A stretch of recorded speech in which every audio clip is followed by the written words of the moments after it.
Friends எல்லாரும் எப்படி இருக்கீங்க? Welcome back to my channel. ரொம்ப நாள் கழிச்சு வந்து ஒரு லாங் வீடியோவில் வந்து உங்களை மீட் பண்ணுறேன். இப்போ வந்து சம்மர் வெக்கேஷன் ஸ்டார்ட் ஆனதுக்கப்புறமா ஒரு நாளில் எடுத்த வீடியோ தான் இது. அண்ட் இது கூடயே வந்து நீங்கள் எல்லாரும் கேட்டுட்டு இருந்த என்னோட கரண்ட் வெயிட்டுமே வந்து ஷேர் பண்ணியிருக்கேன்.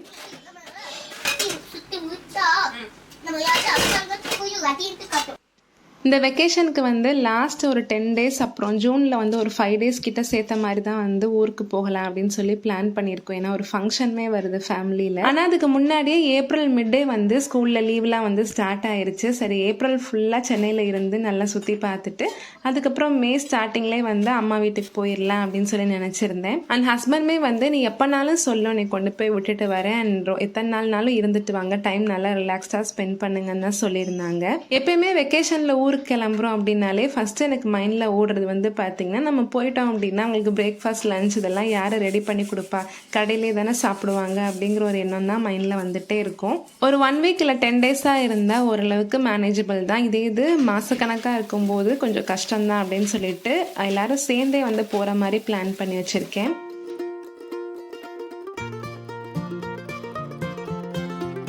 ஹஸ்பண்ட் ஆஃபீஸ்க்கு ஒரு 7லேருந்து 7:15க்குலாம் வந்து கிளம்பிடுவாங்க. வீட்டில் வந்து சாப்பிட்டு கிளம்பணும் அப்படின்னா ரொம்ப ஏர்லியராக இருக்குமேன்னு சொல்லிட்டு டெய்லி பிரேக்ஃபாஸ்ட் வந்து பேக் பண்ணி கொடுத்துருவேன். இன்றைக்கி வந்துட்டு இட்லியும் தக்காளி குருமாவும் வந்து ரெடி பண்ணிட்டேன் காலையிலேயே. பையனுக்கு வந்து அவங்க அப்பா ஆஃபீஸ் கிளம்புனது எதுவுமே வந்து தெரியாது. ஏன்னா அவன் ஒரு 9 o'clock கிட்ட தான் எந்திரிச்சு வருவான். இப்போ லீவுங்கிறனால நைட்டு தூங்குறதுக்குமே வந்து ஒரு 11 o'clock கிட்டே ஆயிடுது. கொஞ்சம் நேரம் விளையாடிட்டா அப்படி இப்படின்னு சொல்லி தூங்குறதுக்கு. ஸோ 9 o'clock தான் எந்திரிக்கிறாங்கிறப்போ அதுக்கு முன்னாடியே வந்து நான் கிச்சன் வேலை எல்லாமே ஃபுல்லாக முடிச்சு வச்சுருவேன். அதுக்கப்புறத்துலேருந்து ஃபுல்லாக அவனை வந்து டேக் கேர் பண்ணி மேனேஜ் பண்ணுறதுக்கே கரெக்டாக இருக்கும். ஏன்னா பசங்க வந்து ஸ்கூல் டேஸில் ஃபுல்லாகவே பிஸியாக இருப்பாங்க. லீவில் இருக்கும் போது அதே மாதிரி பிஸியாகவே இருக்கணும்னு சொல்லி நினைப்பாங்க. அண்ட் என்னோடய பையன் வந்து பார்த்திங்கன்னா ஒரு 5 நிமிஷம் கூட சும்மாவே இருக்க மாட்டான். ஏதாச்சும் ஒன்று பண்ணிகிட்டே இருக்கணும் அவனுக்கு. இல்லைன்னா வந்து ஸ்க்ரீன் டைம் வந்து ஜாஸ்தியாக இருக்க மாதிரி இருக்கும். ஸ்க்ரீன் டைம் வந்து நான் ஒரு நாளைக்கு வந்து ஒரு half an hourன்னு ஸ்ப்ளிட் பண்ணி ஒரு நாளைக்கு 1 hour தான் வந்து இப்போ வந்து காட்டுற மாதிரி இருக்குது. இதே இந்த ஸ்கூல் டேஸ்னால் வந்து ஸ்க்ரீன் டைம் வந்து சுத்தமாகவே வந்து இருக்காது. பையனுக்கு வந்து தக்காளி குருமா அவ்வளோவா பிடிக்காதுங்கிறனால முந்தின நாள் வச்ச எம்டி சால்னா வந்து இருந்துச்சு. அதை வச்சு தோசை வந்து ரெடி பண்ணி கொடுத்துட்டேன். எம்டி சால்னா சேம் மெத்தட் தான். பட் அது கூட வந்து கொஞ்சமாக பன்னீரும் பட்டர் பீன்ஸும் வீட்டில் இருந்தது. அது வந்து ஆட் பண்ணி செஞ்சுருக்கேன். இதோட ரெசிபி வந்து இன்னொரு நாள் ஷேர் பண்ணுறேன்.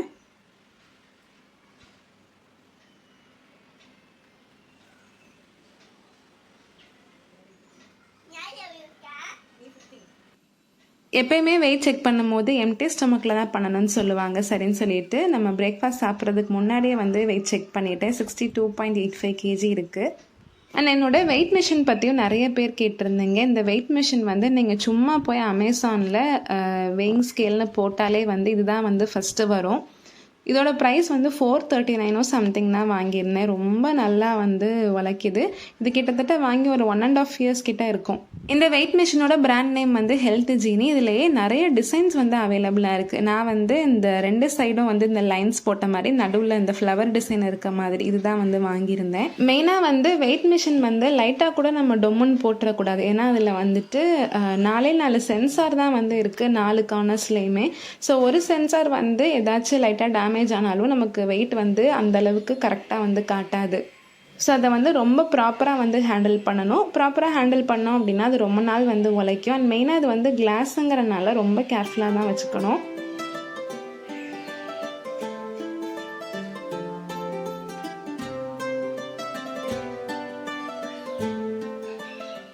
இன்றைக்கி காலையிலே பூஜையும் வந்து பண்ணி முடிச்சிட்டேன். ஏன்னா லஞ்சுக்கு வந்துட்டு இன்றைக்கி நான்வெஜ் தான் வந்து பிளான் பண்ணியிருக்கேன். சிம்பிளான ஒரு mutton gravy with white rice தான். அப்படியே இந்த எம்டி சால்னா வந்து இருந்ததை பார்த்ததும் நேற்று நைட்டு சப்பாத்திக்கு மாவுமே வந்து லெஃப்ட் ஓவர் ஆயிடுச்சு. ஸோ அதை வந்து போட்டு நல்லா கொத்து சப்பாத்தி மாதிரி பண்ணி சாப்பிட்லாம் அப்படின்னு சொல்லிட்டு ஒரு 2 சப்பாத்தி கிட்ட சுட்டு எடுத்துட்டு அதில் வந்து நம்ம நல்லா பிச்சு போட்டுட்டு இந்த சால்னா போட்டு ஆனியனும் போட்டு ஊற வச்சு சாப்பிட்டோம் அப்படின்னா வேறு லெவல் டேஸ்ட்டில் இருந்துச்சு. அண்ட் நான் வந்து இப்போ டயட்டில் இல்லை, பட் அப்பப்போ வந்து சப்பாத்தி இந்த மாதிரிலாம் வந்து இன்க்ளூட் பண்ணிவிட்டு என்னோடய ஃபுட்டு வந்து போர்ஷன் கண்ட்ரோலுமே வந்து பண்ணி தான் சாப்பிட்டுட்டு இருக்கேன். ஸோ அதனால் வெயிட்டுமே வந்து நல்லாவே மெயின்டைன் ஆகுது. அண்ட் இன்றைக்கி இந்த சிம்பிளான மட்டன் கிரேவி ரெசிபி வந்து ஷேர் பண்ணியிருக்கேன். இதுக்கு வந்துட்டு நல்ல ஒரு பெரிய வெங்காயம் வந்து நல்லா ஸ்லைஸாக பிரியாணி கட் பண்ணுற மாதிரி கட் பண்ணி எடுத்துக்கிட்டேன். கூட வந்துட்டு ஒரு 5-6 சின்ன வெங்காயமும் வந்து போட்டுக்கிட்டேன்.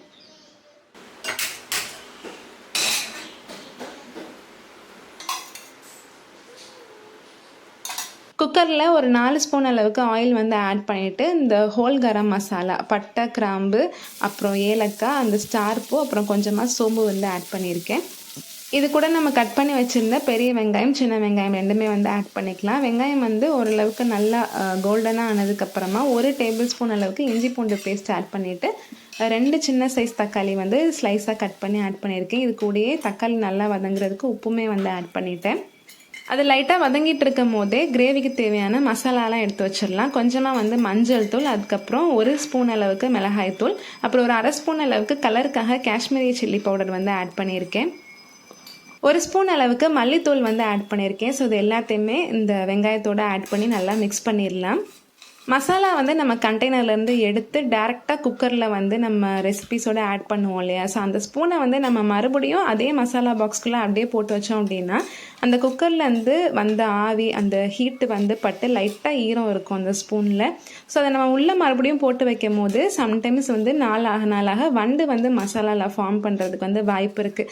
ஸோ அதனால தான் வந்து நான் இந்த மாதிரி பிளேட்டில் வந்து இல்லை ஒரு பவுல்லையோ மசாலா ஃபஸ்ட்டு எடுத்து வச்சுட்டு அதை வந்து டேரெக்டாக வந்து ஆட் பண்ணிடுவேன். ஒருவேளை உங்கள் மசாலாவில் வண்டு வருது அப்படின்னா நீங்கள் இந்த மாதிரி பண்ணிட்டு இருந்தீங்கன்னா அதை கூட சேஞ்ச் பண்ணி பாருங்கள். வண்டே வந்து சுத்தமாக வராது. அதே மாதிரி ஃபங்கஸ்மே வந்து குளிர் சீசனில் வந்து பிடிக்காது. மசாலா ஆட் பண்ணி நல்லா மிக்ஸ் பண்ணதுக்கப்புறமா 2 ஸ்பூன் அளவுக்கு கர்ட், அதுக்கப்புறம் 1 ஸ்பூன் அளவுக்கு நம்ம மட்டன் மசாலா வந்து ஆட் பண்ணியிருக்கேன். கூடயே வந்துட்டு 1/4 கிலோவுக்கு கொஞ்சம் ஜாஸ்தியாக ஒரு 300 to 350 கிராம்ஸ் இருக்கும் அந்த அளவுக்கு மட்டன் வந்து ஆட் பண்ணியிருக்கேன். மட்டன் ஆட் பண்ணி கொஞ்சம் க்ளோஸ் பண்ணி வச்சோம் அப்படின்னாலே இந்த மசாலா வந்து நல்லா வந்து இறங்கிரும். அதுக்கப்புறம் தண்ணி ஊற்றி ஒரு 4-5 விசில் கிட்ட வச்சிட்டோம் அப்படின்னா சூப்பரான மட்டன் கிரேவி வந்து ரெடி ஆயிரும்.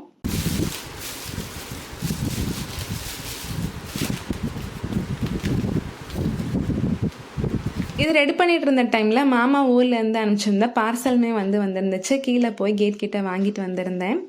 நான் ஃபஸ்ட்டு ஓப்பன் பண்ணிட்டு இருந்தேன் இல்லையா, அதுக்கு வந்து நிறைய லேயர் ப்ரொடெக்ஷன் போட்டு மாமா பேக் பண்ணியிருந்தாங்க. ஸோ அது என்னவா இருக்குன்னு சொல்லி பார்க்குறதுல பயங்கர ஆர்வமாக இருந்துச்சு. அதுக்கப்புறம் அதை ஓப்பன் பண்ணி பார்க்கும் போது இந்த திரட்டு பால்கோவா இருக்கும் இல்லையா, ஸோ அங்கே வந்துட்டு டேரெக்டான ஃபார்மில் இருந்தே மாமா வந்து வாங்கி அனுப்பிச்சிருந்தாங்க. அது வந்து நார்மலாக நம்ம ஸ்நாக்ஸ் கடையிலலாம் வாங்குவோம் இல்லையா, ஸோ அந்த பால்கோவா மாதிரி இருக்காது. டேஸ்ட்டே வந்து ரொம்ப டிஃப்ரெண்ட்டாக இருக்கும். அது திரட்டு பால்கோவான்னு கூட சொல்லுவாங்க. ஸோ ஊருக்கு போனோம் அப்படின்னா யூஸ்வலாகவே அங்கே வந்து நான் ரெகுலராக அதை வாங்கி சாப்பிடுவேன். ஸோ அதுதான் வந்து மாமா அனுப்பிச்சி விட்டுருந்தாங்க. நம்மளோட மட்டன் கிரேவி இங்கே சூப்பராக ரெடி ஆயிடுச்சு. நல்லா சூடான சாதத்தோட நல்லா இந்த காரசாரமான கிரேவி ஊற்றி சாப்பிடும் போது வேறு லெவலில் இருக்கும். அந்த சைட் டிஷ் வந்து இதுக்கு எதுவுமே வந்து தேவைப்படலை. நல்லா காரமாக சாப்பிட்டதுக்கு அதுக்கும் இந்த பால்கோவா வந்து சாப்பிட்றதுக்கும் ரொம்ப நல்லா இருந்துச்சு.